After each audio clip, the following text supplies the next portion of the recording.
हरिशरणम। बंधुओं, आज हम उपस्थित हैं काशी क्षेत्र, काशी तीर्थ के पावन माँ भगवती गंगा के पावन तट पर।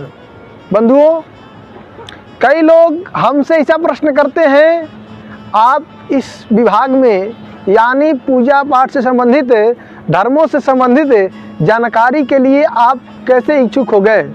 बंधुओं, हम 3 भाई हैं, जिसमें कि हमारे और भाई तैयारी में हैं और भाई रेलवे में जॉब इत्यादि करते हैं। बंधुओं, ऐसा नहीं है कि हमें पढ़ाई करने में अथवा भोजन में किसी प्रकार की कोई कमी परिवार वालों ने की है। बंधुओं, ऐसा नहीं है। फिर भी हम उस विभाग में न जा कर के इस विभाग में कैसे आए।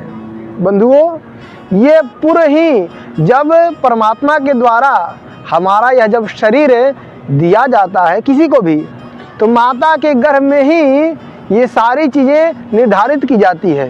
बंधुओं, आयु कर्म च वित्तं च विद्या निधनमेव च पंचैतान्य सृज्यन्ते गर्भस्थस्यैव देहिनः। बंधुओं, 5 चीज़ माता के गर्भ में ही निर्धारित कर दिया जाता है। आयु, यह जो शरीर मिला है, इस शरीर में कितना आयु है, कितने वर्ष की आयु है। आयु कर्म, आप इस शरीर के द्वारा कौन सा कर्म करेंगे। आयु कर्म च वित्तं च, और कितना धन का उपार्जन करेंगे इस शरीर के द्वारा। विद्या, बंधुओं, अध्ययन। एक ही अध्यापक के पास 3 शिष्य अथवा 4 शिष्य जब जाते हैं, एक शिष्य एक बार में ही समझ जाता है, दूसरा शिष्य थोड़ा प्रयास करने के बाद सीखता है, तीसरा शिष्य कई बार प्रयास करने के बाद भी नहीं सीख पाता है, और चौथा शिष्य कुछ और ही सीख जाता है, कुछ और ही समझ जाता है। बंधुओं, इसलिए वो पूर्व ही निर्धारित है।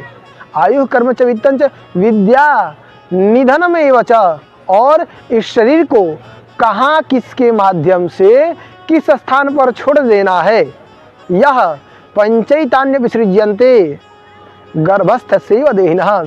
ये गर्भस्थ शिशु को गर्भ में ही ये 5 चीज़ निर्धारित कर दिया जाता है। बंधुओं, इसलिए जरा भी शंका न करें कि हम यदि 3 भाई हैं, 5 भाई हैं, तो हम इस विभाग में आ गए, वो इस विभाग में चले गए। जी नहीं, यह पूरे ही माता के गर्भ में ही निर्धारित हो जाता है। हरिश्चंद्र।